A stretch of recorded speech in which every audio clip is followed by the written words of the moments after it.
Hi everyone, in this video we are on page 9 of the practice set, and on this page we're going to get some practice with writing sample spaces. So a reminder, when I write a sample space, we want to use that squiggle bracket notation. We want to separate our items with commas, and something we haven't seen before is if our sample space is particularly long and the reader can kind of assume what the elements in the set are going to be, you can use ... to show the natural flow of elements will continue, and then you'll have your comma final element, and then your squiggle bracket. And you'll see what I mean when we jump into this first example. It says, write the sample space for the following experiments. A month of the year is chosen for a wedding. So how many different months could I choose? Well, January, February, March, and since we know how a calendar works and we assume that we are going to use all 12 months, you can put a comma after March, ... another comma, and then December to show that it includes all of the months in between following this pattern. And close off your squiggle bracket. In the next problem, 5 states are being considered for the location for 3 new high-energy physics laboratories: California, Colorado, New Jersey, New York, and Utah. 3 states will be chosen at random. Write the elements of the sample space in this form. Notice that in this form, they are using the abbreviations for the states, so that's going to be important for my math lab so that you are following instructions. And they also want us to include those 3 states in parentheses. So on part A, we want to list the sample space where all 3 states border an ocean. So I want you to go ahead and pause the video, look at a map of the United States, and unpause when you are ready to see which ones border an ocean. Making sure you have the parentheses around the states using the abbreviations. Within your set, you should have California, New Jersey, and New York. End your parenthesis, and then end your squiggle bracket.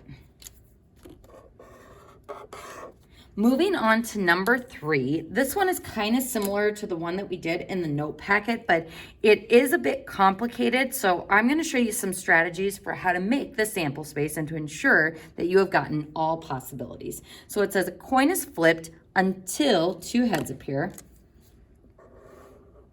up to a maximum of 4 flips. If 3 tails are flipped, which means we wouldn't be able to get 2 heads, the coin is still tossed a 4th time to complete the experiment. So we either stop once we get a second head, or we roll a total of 4 times. So let's go ahead and start with A, where it says our coin is tossed 4 times, and they want us to list the sample space. So folks, we're gonna go ahead and start by trying to list the entire sample space by seeing how many different types we can get until 2 heads appear, or we get a maximum of 4 flips. So I'm going to go ahead and start by assuming I toss all heads. Now, if I do all heads and I flip 4 times, is this going to be a viable element of our sample space? The answer is no, because once these 2 heads appear, we would stop flipping the coin. So this H and that H, I'm going to go ahead and cross off. This would not be included. So this will be part of our overall sample space, but not for part A. So we're gonna start by listing the sample space for the entire experiment before we get into answering questions A, B, and C. So that's if I have all heads. Now, what if I roll or flip 3 heads? So that would be head, head, head, tail. If I switch the order and move the tail one to the left, head, head, tail, head, head, head. Oops, let's do head, tail, head, head, and then tail, head, head, head. So my strategy was switching from 4 heads flipped to 3 heads flipped. Now, this is 4 flips, but we have to consider the experiment structure that says we stop after 2 heads appear. So after these 2 heads appear, I would stop flipping. Now, is that a new or unique element to this sample space? No, it is the same as this one. So we would not include that one at all. So folks, maybe to make things a little bit easier, I'm going to start boxing the elements that are in my sample space. This one, I would stop as soon as I get the 2 heads. So I wouldn't actually flip it 4 times. So the experiment would stop here. Is this different from the element I already have? No, it is not. So this is the same too. But what about the next one? So this one, I get my first head, then I get a tail, and then I get my second head. So after that second one appears, we stop flipping. Now, is this element different from the one that I have? It sure is. So I have now found the second item in my sample space. Moving on to this one. Will this give me something different? This goes tail, head, head, and as soon as I get that second head, we stop flipping the coin, so I wouldn't have that last element, or that last H on the end. And is this different from the other 2 elements I have in the sample space? It sure is. So I started with 4 heads possibilities, 3 heads possibilities. Now I'm going to move to 2 heads possibilities. So let's try head, head, tail, tail. Now I'm going to move this second H to be head, tail, head, tail. I'm going to move it one more time. Head, tail, tail, head. Now I'm going to move this H one over. So tail, head, and then over one more time. So tail, tail, head, head. Let me make sure. I'm just going to scan this and make sure I've got all of them.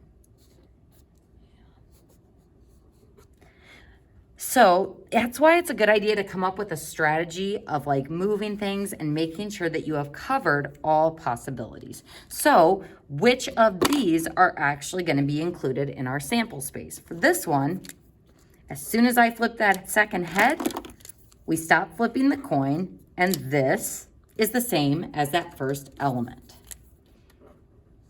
So this is the same. So it's not actually included in our sample space. This one, I get the first head, we flip a tail, I flip the second head, and then we stop flipping. But this element is the same as that one, which we already have. So that's not going to be included in our sample space either. What about this one? We flip a head, then tail, tail, and we don't get our second head until the very end.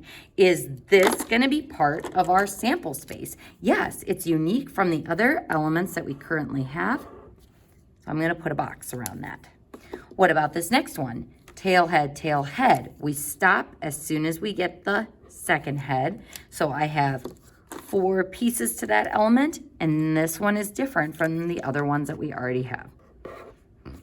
Excuse me, so this is going to be included in our sample space as well.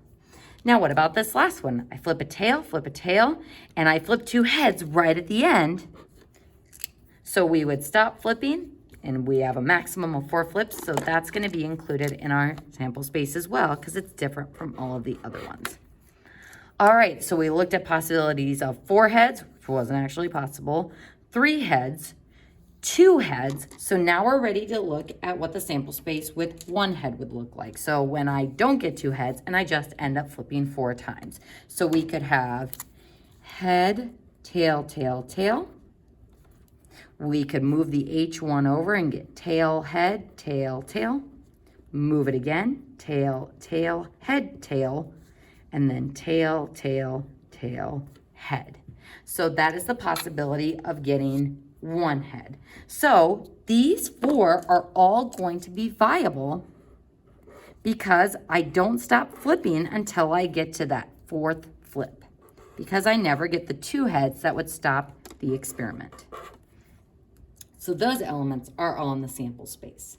So now my final possibility is, what if I don't get any heads at all and I just roll all tails, or flip all tails, geez. Tail, tail, tail. That is the final element in this sample space. Oof. So folks, I'm gonna put a giant box around this because this is the sample space for the entire experiment.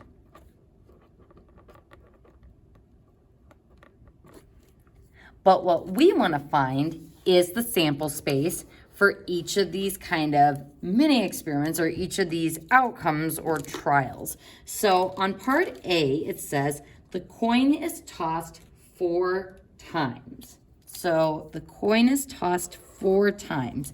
In how many of these elements am I tossing the coin 4 times? 1, 2, 3, 4, 5, 6, 7, 8. So those 8 elements would be in this sample space, and I get 8 outcomes.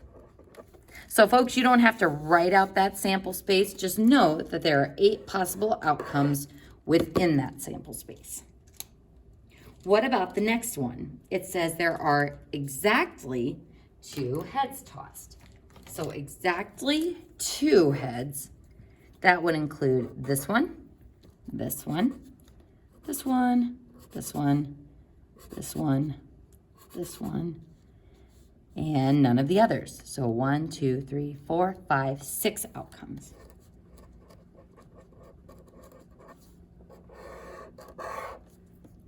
Then it says no heads are tossed. Well, we know what that is, because that's going to be the final one, just tails, tails, tails, tails. So 1 outcome. Whew. And that concludes number 3. So folks, that's a good problem for getting the flow of kind of how to generate a sample space by going through all potential possibilities. So problems like this are kind of tough, so that's one way you can kind of map out the sample space. Let's go ahead and move on to number 4.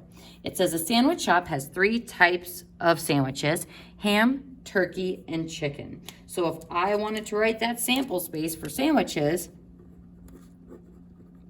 ham, comma, turkey, comma, chicken, and then end my sample space.